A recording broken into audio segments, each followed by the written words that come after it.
તો અમારી પ્રગતિ કઈ રીતે થઈ ને આજે આપણે બધી બતાવવાની છે. જો ફોર્ચ્યુનરનું શૂટ કરવા માટે ફોર્ચ્યુનર બહાર કાઢે છે અને અમારા ભાઈઓ આવી ગયા છે. ભાઈ તમે શૂટ પાડવા આવ્યા તો આપણે જો શૂટ થવાનું શૂટ થાય અમને બતાવશું તમને અને આપણે નાખવાનું છે દવા. તો જો હવે ગાડી શૂટ માટે કાઢી નાખીએ, બીજી ગાડી ફૂલ લેવા આવીએ, ત્રીજી ગાડી મહેમાનોની આવીએ. ચાલ ભાઈ તારું શૂટ થવાનું બે જાડ. હા તો આપણે શૂટ થવા જઈ રહ્યું છે. તમે ભાઈ દોડો શેટું જવાનું હોય અમે હેડતા હેડો એવું છે બે જાય. જય જવાન જય કિસાન. આજે ગુજરાતનું ગૌરવ દિનેશભાઈ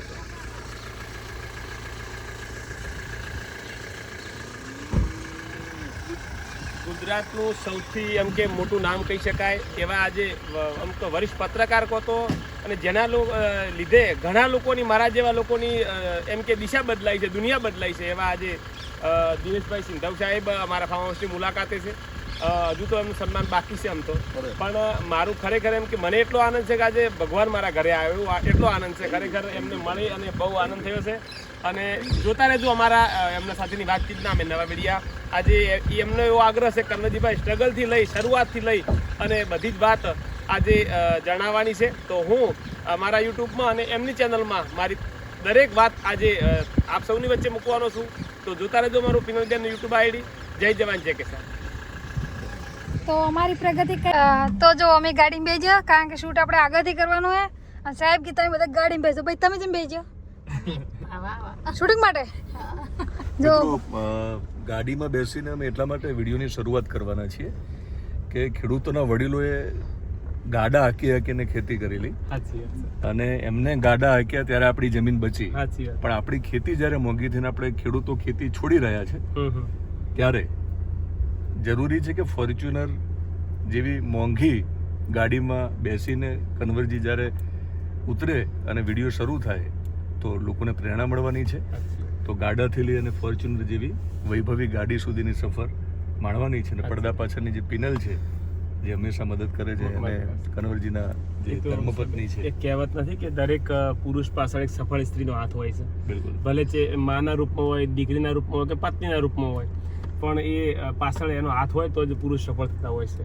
ઘણા મને કહેતા કન્વરજીભાઈ નરેન્દ્રભાઈ મોદીને ધર્મપત્ની નથી. મેં કીધું એમના માતૃશ્રીનો હાથ છે એમના પાછળ. દરેક સ્ત્રીનો કોઈ પણ રૂપે હાથ હોય છે, ભલે માં હોય, દીકરી હોય કે પત્ની હોય. આ ત્રણમાંથી દરેક રૂપે સ્ત્રીનો હાથ હોય તો જ પુરુષ આગળ જતા હોય છે. બિલકુલ. તો બસ હવે પિનલના ચેનલમાં તમે જોઈ રહ્યા છો તો આજે અમારો સેટઅપ છે. અને મેં શા માટે એવું પસંદ કર્યું કે મારા વિડીયોની શરૂઆત એવી થાય કે જેમાંથી ફોર્ચ્યુનરમાં અમે ચારેય ઉતરીએ. કન્વરજી હશે, એમની દીકરી પિનલ હશે, એમના ધર્મપત્ની હશે, હું હશું. તો મારી યુટ્યુબ ચેનલમાં તમે જોશો કે સામાન્ય જે ખેડૂત છે ત્યાંથી લઈને સેલિબ્રિટી સુધીની એમની જે સફર છે એની અજાણી વાતોને વિશેષ વાતો જાણીશું. સાહેબ તમને ફોર્ચ્યુનર બેસવા કેવું મહેસૂસ થાય? ફોર્ચ્યુનરમાં બેસીને એટલા માટે સારું લાગ્યું કે મને પણ એવું થયું કે ખેડૂત જ્યારે ફોર્ચ્યુનર ખરીદતો થશે ને ત્યારે હું સૌથી વધારે રાજી થઈશ. કારણ કે આજકાલ ખેડૂતની બધા દયા ખાય છે. તો ફોર્ચ્યુનરમાં ખેડૂત બાપડો બિચારો શબ્દો વપરાતા હોય છે. અને ફોર્ચ્યુનરમાં સાહેબની તો ઘણી ગાડી વૈભવ ગાડી સાહેબ તો BMW બેઠા હશે, પણ આજે સાહેબ એવી ગાડીમાં બેઠા છે પારસીવાની પૈસાની ગાડીમાં બેઠા છે. અને ખેડૂતના પૈસાની ગાડીમાં જે બેહવાનું થયું એટલે સાહેબ માટે મને વિશેષ આનંદ થયો. અને મારે ફોર્ચ્યુનર લેવાની થશે ત્યારે હું કદાચ પિનલ જોડે ઉછીના લઈશ. પિનલ સોશિયલ મીડિયામાંથી બહુ પૈસા કમાઈ રહી છે અને તમે આજે ફોર્ચ્યુનરમાં ફરો છો. હા, આજે એમના જ માતા પિતાના આશીર્વાદ ને બસ અમારા પરિવારની મહેનત અને આજે આ લેવલ સુધી ફોર્ચ્યુનરમાં અમે આવી ગયા. ઓકે મિત્રો, તમે જુઓ કે પિનલ અત્યારે શૂટ કરી રહી છે. બતાવો. કારણ કે કન્વરજીની જે વાતો છે પ્રેરણાદાયી એ લોકો સુધી પહોંચાડવા માટે કેમેરા પાછળ પિનલે ખૂબ મહેનત કરી. 100%. અત્યારે આપણા ઇન્ટરવ્યુમાં આપણે એમને સાથે લઈને આવ્યા, પણ એને પિનલે એનું કામ પણ ચાલુ રાખ્યું છે. અને આ બહુ જરૂરી છે કે સોશિયલ મીડિયાના માધ્યમથી તમે ઘર ઘર સુધી પહોંચ્યા. તો મિત્રો, બધી જ વાતો કરવી છે.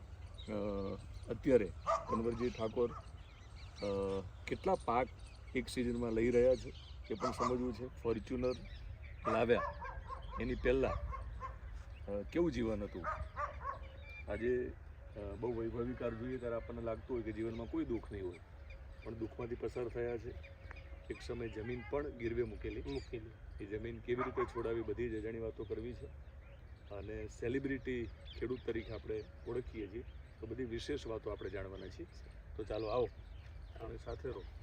તો આપણે જઈશું, પિનલ પણ જોડાઈ જશે, પિનલનું કામ પણ ચાલુ રાખ. તો ફાઇનલી જો હવે ફૂલની ખેતીથી શરૂઆત કરવાની છે. પણ તમને શું બોલવાનું બીક નહીં લાગતી? ના, હું તો માઇક બાળીને જ બીક લાગે. આ તો બ્લોગ બનાવવાના, માઇકમાં સાહેબ હું નહીં બોલતી હો. રાખતા જ ને તમે હવે બ્લોગમાં. એ પૈસા હવે આયા છે સાહેબ. સમજી? એમ તો થિમ્બલ ને પેલું ગિમ્બલ ને બધું લાવવું છે તો શું તો જે માઇક હશે ને તમારી જોડે તો અવાજ મસ્ત આવે. સાચી વાત. તમે બધાએ ઘઉં ને બાજરી ને એવું કરતા હતા ને, તો પહેલા એ માંડ એમ કે સારા કપડાં પહેરી શકીએ અને સારું ખાઈ, બીજું વધારે કોઈ પૈસા બચત જ નથી. અને પછી અમને પપ્પાએ લગ્ન કર્યા પછી 1.5-2 વર્ષમાં હું નાનો હતો એટલે બધાને અલગ અલગ કર્યા કે ભાઈ બધાએ હવે મારી જીવ તો મારા બધા રાજી ખુશી અલગ થઈ ગયા. તો અમે કંઈ કીધું નવું કરીએ. તો નવું કરવાની શરૂઆત કરીએ તો પહેલાં એટલી બધી ગાઈડલાઈન નથી. તો એક પછી એક 2-3 પાક એવા ખરાબ થયા ને તો બહુ દુઃખ આવી ગયું અને જે હતું ને બધું ખોવરાઈ ગયું અને એવું નુકસાન ગયું. તો ટ્રેક્ટર વેચવું પડ્યું, ગાડી વેચી મારી, બાઇકે વેચી મારી. છેલ્લે મારા ઘેરથીના દાગીના પણ મેં ગીરવે મૂકી દીધા અને પછી ના ભરાણું તો પછી જમીન ગીરવે મૂકી દીધી. તમારા પિતાનું શું નામ? રામસિંહજી. ઓકે. ને એમ કેટલા વર્ષ જૂની આ વાત છે? બસ 2008-9માં બહુ તકલીફ પડી ગઈ ટાઈમે મને. ઓકે. અને એ વખતે તમે ખેતીની શરૂઆત તમે હા, કરેલી? ખેતીની શરૂઆત કરેલી. પછી મેં કીધું પશુપાલન કરીએ, પશુપાલનમાં આપણે રહેશું.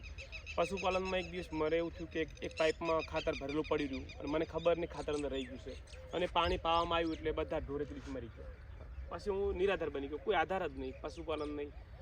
અને બસ હવે તો કે શું કરીએ, આપઘાત કરશું શું કરશું. લોકો એવું કહેતા કન્વર્જી આપઘાત કરશે કદાચ, પણ મેં કીધું અમુક ટાઈમે ભગવાનને દોષ આપતો, પણ પછી મેં જોવાની ગીતામાં એવું લખ્યું છે ભગવાન કે જન્મ મરણ મારે કંઈ લેવા દેવા નથી, બધું કર્મને આધીન છે. મેં કીધું મારા કર્મ ખરાબ હશે. પછી મહેનત ચાલુ કરી, પણ પછી એવું કર્યું કે હવે આપણે આ 4 મહિનેવાળી આવક નહીં, રોજે પૈસા આવક કરીએ. પછી અમે શાકભાજીની શરૂઆત કરી. ઓકે. હવે થોડા આપણે અટકીએ કે એ વર્ષે તમારા ટૂંકમાં લગ્ન થાય છે, પછી તમારો પરિવાર, અને એ વખતે પરંપરાગત રીતે તમારા પિતા ખેતી કરતા હશે, મહેનત કરતા હશે, પણ આવક ન આવે. કારણ કે પરંપરાગત ખેતીમાં આવક કોઈ આવક તમારે પ્રયોગો કરવા જોઈએ, પ્રયોગશીલ ખેડૂત બનવું જોઈએ. તો તમે ધીમે ધીમે આગળ વધ્યા. પણ ઘરેણાં વેચવાની વાત આવે એ ખૂબ અરે માંડ છેલ્લે એને ખબર કે શું ઘરેણા મેં આપીએ તો હવે કંઈક ડાળું પગલું ભરશે, પૈસા વગર કદાચ બીજું કંઈક કરશે. એના કરતાં એને પણ સોચાય ઘરેણા આપવા પડે. કારણ કે દુઃખે આપણા દુઃખી ને આપણા સુખી સુખી હોય પત્ની, તો પત્ની હોય કે દીકરી હોય બધાને. એમનું અલકાબેન. આવો થોડા નજીક આવો. આપણે એ વખતે મને યાદ છે કે પહેલાં આબો જાઓ તમે થોડા, કે આવી ફૂલોની ખેતી જ્યાં થઈ હોય ત્યાં જો લગ્નમાં ફોટો પડાવવા મળે તો મોટી વાત જ હતી. પણ એ વખતે એવું કંઈ હતું નહીં આપણામાં. ના, આ તો બધું આપણે ફિલ્મોમાં જોતા. સાચી, બરાબર ને? પણ ઘરેણાં વેચવાની જે વાત આવી એ કેટલું અઘરું હોય એક સ્ત્રી તરીકે? ખૂબ અઘરું હતું, પણ સાહેબ આવવા પડે. કેટલા ઘરેણાં એ વખતે વેચેલા? બધા જ શું કેટલા તોલા હશે અંદાજે?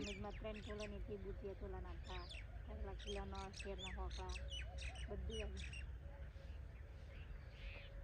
તો એ દિવસો યાદ આવે તો અત્યારે ક્યારેક આમ એ દિવસો યાદ આવે એટલે શું થાય છે? રડવું આવે છે. ઓકે. હાલ સાહેબ ભગવાનની કૃપાથી એ જ વસ્તુ ડબલ વજનમાં પાછી આવી ગઈ છે. અને મને શોખ નહોતો પણ એમને શોખ હતો, તો આજે બધું એના કરતાં બી સારું થઈ ગયું. ભગવાન જે આપે ને, અને એ પણ ઘણી વાર કહેતી કે આપણે આટલું નિષ્ઠાથી કામ કરીએ છીએ, ભગવાન આપણને સુખી ક્યારે કરશે? મેં કીધું ભગવાનને તો એ કરશે, જોજે, દુનિયા જોશે. તો ઘણા બધા ઘરેણા લેવડાયા હોય. હા, 3 ગણા લાઈન ફરે. આજે તો મારી 2 પુત્ર વધુ છે અને બધા બસ એમને જેટલું જોઈએ એટલું બધું મળી જશે. ઓકે. 2 દીકરા છે? 2 દીકરા છે. સરસ. તો ઘરેણા તો તમે એમના જે તે સમય ઉતારી લીધા હતા, તો હવે આ ફૂલ આપીને એમને પાછા સોરી કહી દો. આપો ફૂલ. સોરી. ફૂલ તો અમારી ઘણી બધી કિલો હોય છે અને અમે લગભગ રમેશ બંને ફોટો પડાવવાનો તો શોખીન હતા જ. અમે દુઃખ આવ્યું હતું પણ અમે એને સુખમાં કન્વર્ટ કર્યું. અમે એ દિવસે હસતા ચહેરે જ અમે સુખને સ્વીકાર્યું હતું.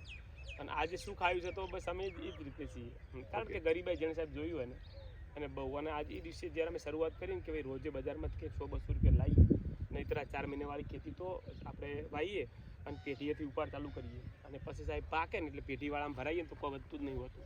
સરવાળે શું હોય, બાળકોએ ઘરેથી કીધું કે અમારે કપડાં લેતા આવજો, અમારે ભેંસનું ખોણ લાવજો, અમારે આ લાવજો, એ હિસાબ કરીએ તો છેડા ભેગા થતા ના હોય, શું ઘરે લાવીએ. આખા પરિવારની આશા હોય કે ભાઈ આજ તો પપ્પા ગયા છે ગંજમાં બોરીઓ ભરીને તો કંઈક લઈને આવશે, પણ શું લઈને આવે, અહીંયા છેડા ભેગા ના થતા હોય, અહીંથી ઉપાડી લઈને બધું પૂરું કરી દીધું હોય. આ ભાઈ નહીં ચાલે, આપણે રોજિંદી આવક એવું કરીએ. અને દેણું થયું ને ત્યારે કેટલા પાક લીધા હતા તમે?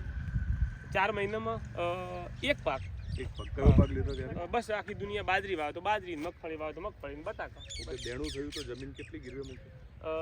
મારી પાસે 16 વીઘા મારા ભાગમાં હતી, એટલે મેં 6 વીઘા મૂકી દીધી, 10 વીઘા રાખી હતી.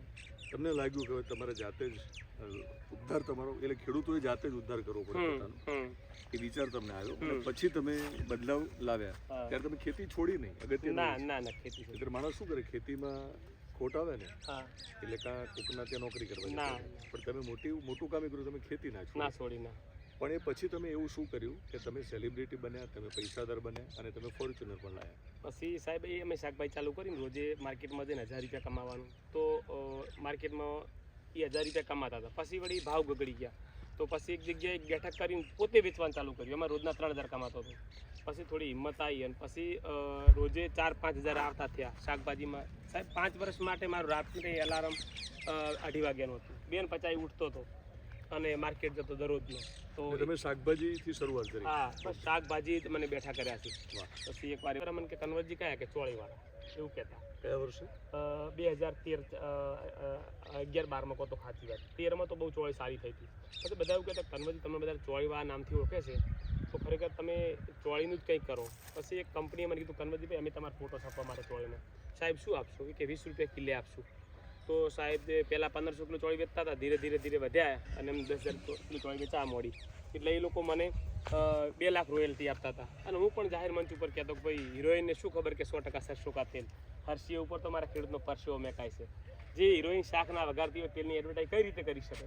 તો એ અમારા ખેડૂતની પ્રોડક્ટની બ્રાન્ડ એમ્બેસેડર ખેડૂત હોવો જોઈએ, બીજો કોઈ ના હોવો જોઈએ. પછી એ વાત અરવિંદભાઈ સ્વીકારી અને મને એમની કંપનીનો બ્રાન્ડ એમ્બેસેડર બનાવ્યો. એ કંપની ગુજરાત બેઝ હતી? એ ગુજરાત બેઝ હતી, એનો આખા ગુજરાતમાં કામ છે. આજે મહારાષ્ટ્ર રાજસ્થાનમાં પણ છે. એને તમે બ્રાન્ડ એમ્બેસેડર? હા, લોકો મારો ફોટો જોઈને માલ ખરીદતા, કન્વર્જન ફોટો છે એ જોઈને ખરીદતા હતા. ચોળીના બિયારણ? હા, ચોળીના બિયારણમાં. પછી સરકારે અટલ ભૂજલ યોજના એમની આ ફુવારામાં એમને સરકારે સબસિડી આપી હતી 70%. એમને બ્રાન્ડ મને પસંદ કર્યો. મારું સપનું હતું મારા હોર્ડિંગ ક્યારે લાગશે મોટા મોટા. પછી સરકારે મને JJRC બ્રાન્ડ મેં બનાવ્યો. અટલ ભૂજલની એડ મેં કરી, સરકારની ઘણી બધી એડો મેં કરી. ત્યારે મારે ઇન્સ્ટાગ્રામ કે ફેસબુક કશું નહોતું.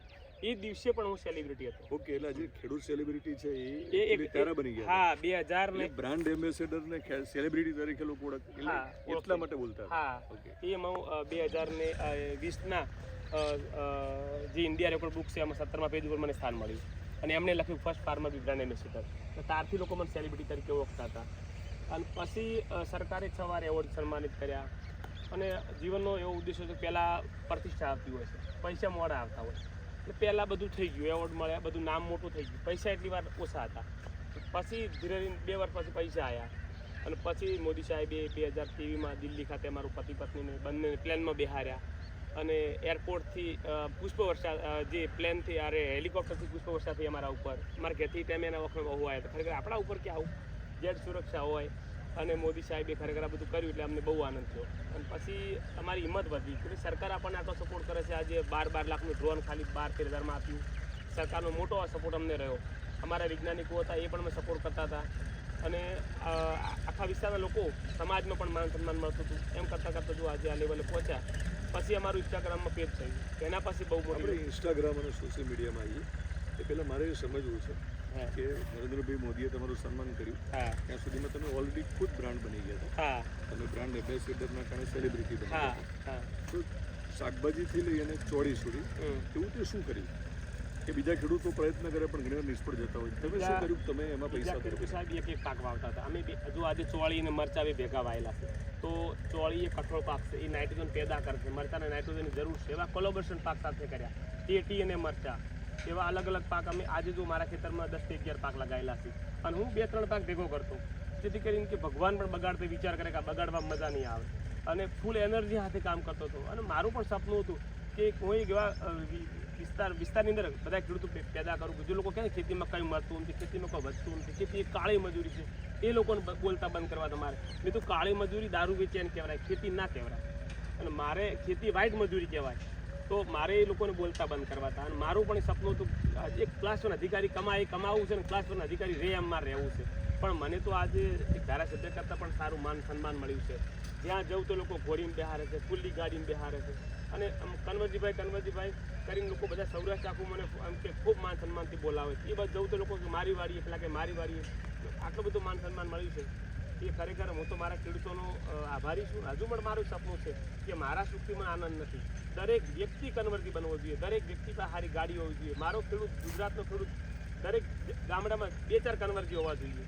એ હેતુથી અને મોદી સાહેબનો કોન્સેપ્ટ હતો ખેડૂતની આવક કઈ રીતે બમણી થાય. તો મારો પણ મેં એમ સરકારને સપોર્ટ કરવો કે ભાઈ સાહેબે આટલી બધી મહેનત કરી, ખેડૂતની આવક બમણી કરવામાં મારો પૂરો પ્રયત્ન હતો. અને દરેક ખેડૂતોને માહિતી આ ઇન્સ્ટાગ્રામ પેજ આવ્યું, જેથી મારા ઘણા બધા પરિચય થયા. અને આજે સાહેબ વધારે નથી કહેતો પણ 5000 યુવાનો પ્રોફાઇલ પિક્ચર મારો ફોટો રાખે છે. આજે પ્રોફાઇલ પિક્ચરમાં પોતાના માતાનો ફોટો કોઈ રાખતો નથી, તો લોકો મારો રાખતા હોય છે. એ મને બસ ખુશી છે. અને મેં આજે ઘણા બધા 10,000 લોકો મારા રજિસ્ટરમાં બુક એની સહી છે, તે લોકો મારી મુલાકાત લઈ ચૂક્યા છે. કલેક્ટર સાહેબ, એસપી સાહેબ હોય, હમણાં ડીઆઈજી સાહેબ પણ આવી ગયા, અને તમે પણ એક વિશેષ વ્યક્તિ આજ મારા ઘરે આવ્યા છો. એટલે ઘણા બધા લોકો, તમારા જેવા સજ્જન લોકો ખૂબ મારા ઘરે આવ્યા છે. અને આજે જુઓ પિનલના નામ ઉપર પિનલ સિંગતેલ, પિનલ સીડ્સ, ઘણું બધું થયું. એવું તમને સવાલ કરીશ. હા, એક એ પોર્શનમાં તમારે વાતચીત કરવી છે કે આપણે ખેતી ન કરાય, ખેતીની સાથે તમારે બિઝનેસ પણ કરો, ખેત પેદાશનો પણ વેપારી આપણે બનીએ. કારણ કે બચેટીઓ બહુ કમાઈ લીધું આમાં સાહેબ. હું એવું કહું છું કે ખેડૂત વેપારી, મજૂરીઓ અને વૈજ્ઞાનિક પોતે બની જાય ને તો જ આગળ આવશે. પકાવતા દુનિયાને આવડે, વેચતા સાહેબ કોઈને આવડતું નહીં હોતું. હવે લોકો કેવું કરે છે, ઇન્સ્ટાગ્રામ વાપરતા હોય પણ સ્ટોરીને સ્ટેટસ હિરોઈનના લગાવતા હોય. એ નહીં લગાવવાના. આપણે ભેંસ વેચવાની, ભેંસનું સ્ટેટસ મૂકવાનું, ગાય વેચવાની, ગાયનું સ્ટેટસ મૂકવાનું. લોકોને મોટા કરીને શું કરશો? તમે પણ વેપારી બનો. અને જો આજે ઘણી જગ્યાએ હું જોઉં છું, હું પણ મારા પોતાનો બોક્સ બનાવો, સજારામ ફાર્મથી મારો બોક્સ બનાવીને એક્સપોર્ટ કરવાનો છે.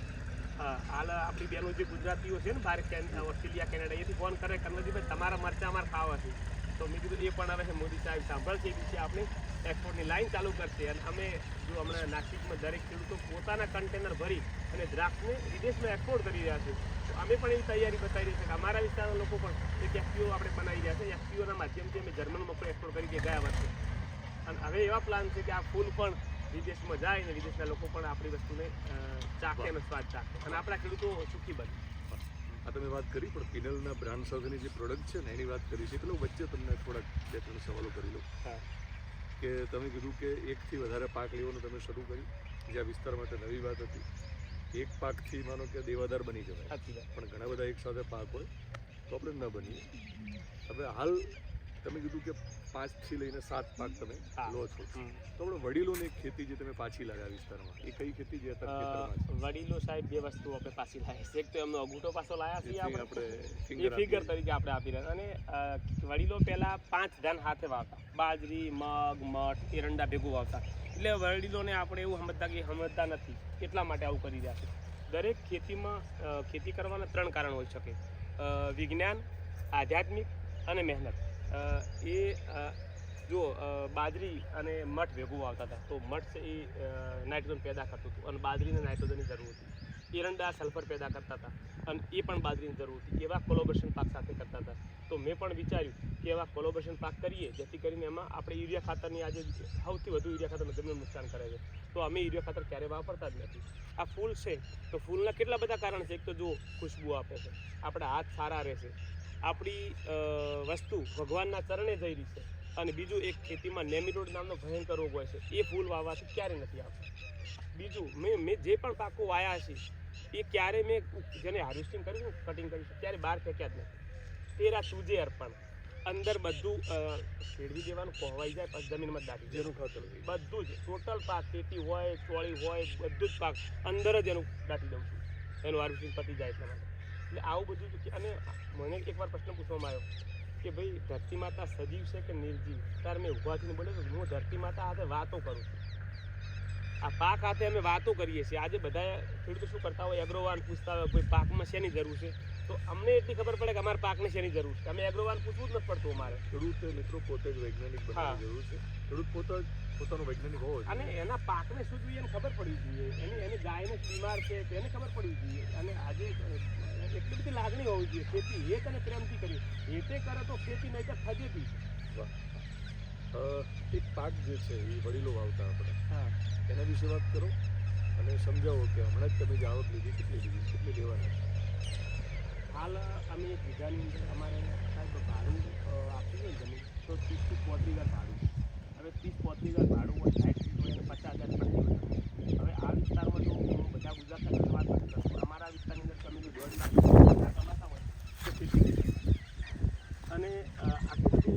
પણ ખેતીને જેમ નોકરિયાત 8 કલાક સમય આપે છે એમ ખેતીમાં આપણે 4 કલાક સમય આપવો પડે. જેમ દુકાનદાર દુકાને જઈ શટર 5 વાર પાય લાગીને શટર ઊંચું કરે, આપણે ધરતી માતાને 5 વાર પાય લાગીને ધરતી માતાને એન્ટર થવું જોઈએ. અને ખેતીને બિઝનેસ માનવો પડે. તો જો ઘણા ખેડૂત શું કરતા હોય છે ખબર છે કે 4 મહિનાનો પાક વાવે, ગલ્લે ગપાટા મારવાના અને મોદી સાહેબના 2000ની રાહ જોઈને બેહવાનું. એમ ખેતી ના થાય. એને 4 કલાક પર સમય આપવો પડે. એ આ કંપનીની જેમ હા ખેતીનું કામ કરવું અને જોઈએ. એક એમ લાગણીથી તો જ સાહેબ કંઈક આવક થાય. અને ઘણા બધા આપણા ગુજરાતના ખેડૂતો સારી આવક મેળવતા હોય છે. અને હું તો જ્યારે તારે કહું છું જેને પણ જોવું એ મારા ખેતરમાં મારી આવક જોઈ શકે છે.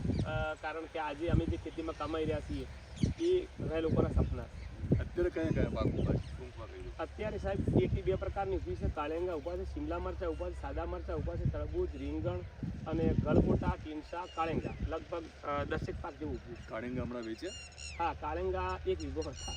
અને કયું આવક 1 વીઘામાંથી 60 જબલા નીકળ્યા હતા અને 30 રૂપિયા કિલો ગયા હતા અને 30,000ની આવક થઈ. 30,000ની થઈ અને હજુ કરશો તમે આવક? પહેલો રાઉન્ડ એવા વારા 10 આવી જશે. હા, હવે ભાવ શું રહે ખબર નહીં. પણ મારું સાહેબ સપનું એવું છે કે હજુ સરકારની જે ઘણી બધી દાખલા કે બધાની જમીન ગીરવે મૂકવી પડી હતી, એ ક્યારે છોડાવી? એ પછી સાહેબ અમારે આ પૈસા આવ્યા ને શાકભાજીના એટલે અમે છોડી દીધી હતી. ઓકે. અને પછી તો મેં ગીરવે લીધી છે. પહેલાં મૂકી હતી અને આજે છે મારી પાસે 10 વીઘા જેવી 10 વીઘા. એટલે તમારી પોતાની જમીન કેટલી? મારી 16 વીઘા જમીન છે. 10 વીઘા બીજી મારી પાસે. કુલ કેટલી જમીનમાં તમે જે ટૂંકમાં ગીરવે લીધી હશે, ક્યાંક તમે પાડે લીધી હશે, એ કેટલી જમીનમાં ખેતી કરો છો અત્યારે? પહેલાં તો 30-40 વીઘા કરતો હતો. હવે પોકાતું નથી હોતું. એટલા માટે હાલ હું મેનેજમેન્ટથી ખેતી કરું છું તો 16 ને 10-26 વીઘામાં ખેતી કરું છું અને સારી એવી આવક મળી જતી હોય. દર વર્ષે આશરે તમારી કેટલી આવક હશે? બસ દર વર્ષે મારી આવક 25 લાખ જેવી છે. માત્ર ખેતીની વાત કરીએ છીએ? હા, માત્ર ખેતી. અને મને પિનલ નામની જે બીજી બ્રાન્ડ છે ને અત્યારે આમાં આપણે ઇન્ક્લુડ ના પિનલ ખેતીની વાત કરીએ. તો એના બ્રાન્ડથી છે એટલે મને આપે ના આપે. હું મારી વાત કરું છું. બિલકુલ બિલકુલ. હા, તો તમે શું શીખ્યા અત્યારે? કારણ કે લોકો છે ને લાખો રૂપિયાની વાત આવે એટલે એમ થાય ચલો હું પણ ખેતી કરવા માંડું, હું પણ કમાઈ લઈશ. પણ ખરેખર સમજાવો કે ખેડૂતો આવો નહીં, ખેડૂતોએ આ બધી વાતો સાંભળીને તરત કમાવાની તૈયારી સાથે ખેતી શરૂ કરવા કરતાં શું ધ્યાન રાખવું? રતન ટાટા સાહેબ એવું કહેતા કે એક જગ્યાએ 1000 દિવસ આપવો પડતા હોય. એ વાત એમની હું સહમત છું. 1000 દિવસ તમારે ભોગ આપવો પડતો હોય છે. પણ હું તો એવું કહું છું કે આજના યુવાન કે 500 દિવસ મને આપો, ખાલી તમારી દિશા અને દશાના બદલાવ મને યાદ કરે. ખેતી એ અમેરિકા જેવા દેશોએ દાવો કર્યો ભારત ફિર સે સોને કી ચીડિયા બનવા જઈ રહ્યું છે. ઘણા મોટા મોટા બિલ્ડરો આજે એમ કહે છે કે ખેતી જેવો કોઈ ટ્રેડ નહીં આવે. જો તમે આજે અમારા ખેતરમાં અમે ખેતીને આવો તો લેશું જ, પણ આજે પ્રિવેડિંગનો ટ્રેન્ડ ચાલી રહ્યો છે. અમે પ્રિવેડિંગ કરવાનો પણ ચાર્જ લેવાના છીએ, વોકિંગ કરવાનો પણ ચાર્જ લેવાના છીએ. લોકો પૈસાથી હવા શાકભાજી ખરીદી શકશે, દૂધ ખરીદી શકશે, હવા લેવા માટે ક્યાં જશે? એ તો ગામડે આવવું જ પડશે. એટલે ખેતીનો ટ્રેન્ડ આવવા જઈ રહ્યો છે. પણ ખરેખર ખેતીને જો બિઝનેસ જેમ સ્વીકાર છે, ખેતી બિઝનેસ છે. ઓકે. તમે દરરોજ સવારે કેટલા વાગે ઉઠો છો? લગભગ 4:30. ઓકે. અને શું નક્કી કરજો કે દરરોજ ઉઠો એટલે માર્કેટમાં જાઉં તમે હા, ત્યારે કેટલા પૈસા લઈને ઘરે આવો છો? ગાડી ભરેલી જ પડી હોય છે અને મારે લઈ અને લગભગ 3 વાગે જો પહેલાં માર્કેટ જવાનું હતું અને માર્કેટમાં શાકભાજી વેચી અને સારામાં 8 થી 10 હજાર રૂપિયા રોજે લઈ લેવાના. એ લઈ અને પાછું કદાચ ગાડી ખાલી થઈ જાય છે, ના થતી હોય ટ્રેક્ટર હોય તો ટ્રેક્ટર મૂકીને બાઇક લઈને પાછું ગાય દોરાવા ઘરે આવતો. ડબલ કામ કરવું પડતું હતું. અને આજે શાકભાજીથી એમ કે પર ડે નક્કી કર્યું છે કે જેમ પહેલાં 1000 રૂપિયા કમાવાનું લક્ષ કર્યું હતું, આજે 8-10 હજાર રૂપિયા કમાઈ લેવાના. બોલે શાકભાજીમાંથી જ દરરોજના આટલા કમાઈ લો. હા. આજે આવક આવશે બાકીની એ તો જુદી છે. હા, પછી એમાં મારું લેબર ચાર્જ બી થતું હોય છે, 2000 રૂપિયા દાડે લેબર ચાર્જ થતું હોય છે. પણ ખેતી ખરેખર હું તો માનું છું, ભગવાનનો આભાર માનું છું કે ખરેખર મને ખેડૂતના ઘરે જન્મ આપ્યો છે. અને બધાએ ગર્વ અનુભવવો જોઈએ કે આઈ એમ પ્રાઉડ ઓફ યુ કે ખરેખર ખેડૂત જો કોઈ સુખી નથી. સાહેબ રાત્રે ઊંઘ આવે છે ને ખરેખર કોઈ ગોળી લેવાની જરૂર નહીં પડતી. દિવસ ક્યારે ઉગે ખબર જ નહીં પડતી. વાહ. પણ તમારી ઘોડી જે છે આ પ્રેરણાદાયી એ ગળવાથી અમને પ્રેરણા મળવાની છે. અને ઘણા બધા ખેડૂતને પણ મિત્રો અલ્ટિમેટલી મારો ઈરાદો એવો છે આ શો કરવાનો કે આપણે લાખો રૂપિયાની વાત કરીને એવું નથી કહેવા માંગતા કે તમે પણ કમાઈ લેશો. તમે જો મહેનત બરાબર ન કરો તો કંઈ ના કમાવે. આ જ પ્રકારની ખેતી તમે કરો તો પણ ના કરો. પછી આગળ ચાલો. મારા વિડીયો જોઈને કોઈ ખેતી ના કરશો, હું બધાને કહું છું. એના માટે અનુભવ કરવો પડશે અને રીલ નહીં રિયલ જોવો. બિલકુલ. હા, પહેલાં તમે ખેતરે આવો અને જુઓ પહેલાં મારું ફિટિંગ કેવું છે, મારો પરિવાર કેટલા. બધાએ સાહેબ એટલું પૂછતા હોય કન્વરજી કેટલા કમો છો અને કેટલા વાપરો છો, પણ કેટલી મજૂરી કરો ને કેટલા વાગે ઉઠો ને કેટલા વાગે કોઈ ક્યારેય કોઈ પૂછતું જ નહીં. એ આજે મારે પૂછવું છે. એટલે મિત્રો મારો ઈરાદો એવો છે કે આપણા શોમાં આપણી ચેનલમાં જ્યારે મળું ત્યારે માત્ર લાખોપતિ થયેલા ખેડૂતને નહીં મળું, પણ ખંતથી ખેતી કરતો હોય ને, એ ભલે 2000 રૂપિયા કમાતો હોય પણ ખેતી ખંતથી કરતો હોય ને એવા ખેડૂતોની વાતો મારે પહોંચાડવી છે. પિનલ આવ. તો જો ફાઇનલી પપ્પાનું ઇન્ટરવ્યૂ પતી ગયું છે અને કઈ ઝીરોમાંથી હીરો કઈ રીતે બન્યા એ આખું વિડીયોમાં પપ્પાએ કહી દીધું છે. અને અમારા જો યુટ્યુબ ચેનલમાં થોડું શોર્ટ હશે પણ સાહેબના ચેનલમાં બહુ લાંબુ દરેક બધું આવશે, તો તમે જોવાનું ભૂલતા ના. મારું નામ ખબર છે તમને? નામ કહી દો દિનેશભાઈ. નહીં, તમને પૂછવું ના ઓકે. એ તો હવે તો માઇકે લખેલું છે કે મારે મહેનત કરવી પડશે. પિનલને મારું નામ ના આવડતું હોય તો મને લાગે મારે મજૂરી ના ના કરવી પડશે. ઓળખે છે તમારી હેરસ્ટાઈલથી ઓળખે છે. હા, હેરસ્ટાઈલ તો ઓળખું. તરત ઓળખી ગઈ કે આ સાહેબ દિશે હતા. પણ તમને હું પણ ચહેરાથી લગભગ આખું ભારત ઓળખતું છું તમને. કદાચ નામમાં કદાચ થોડા ઘણો ફેરફાર થતો હશે, બાકી તમને ચહેરાથી આખી દુનિયા ઓળખે છે. પણ મિત્રો મને ઈચ્છા છે કે આપણે બધાને આપણા કામથી લોકો ઓળખે. બસ. અને મારી ઈચ્છા એવી છે કે જીવન પર્યંત, ખાસ તો ખેડૂતનો દીકરો છું અને પત્રકાર છું, તો જેમ ખેડૂત નેતા હોય એમ હું ખેડૂત પત્રકાર બતાવશું. તો જો પપ્પાનું શૂટ ચાલુ છે.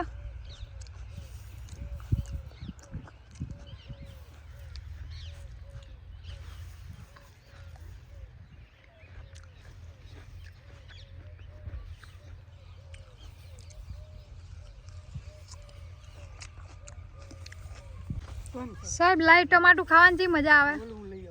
આવે ને અમે નહીં ખાતા. જો હારી વાળો લાઈવ ખાવાની મજા આવે ના કર. બિલકુલ બહુ મજા આવે. કેમેરા વાળા ભાઈ તમે ખાજો ને સાહેબ તો કહે નહીં. હવે કન્વરજી હા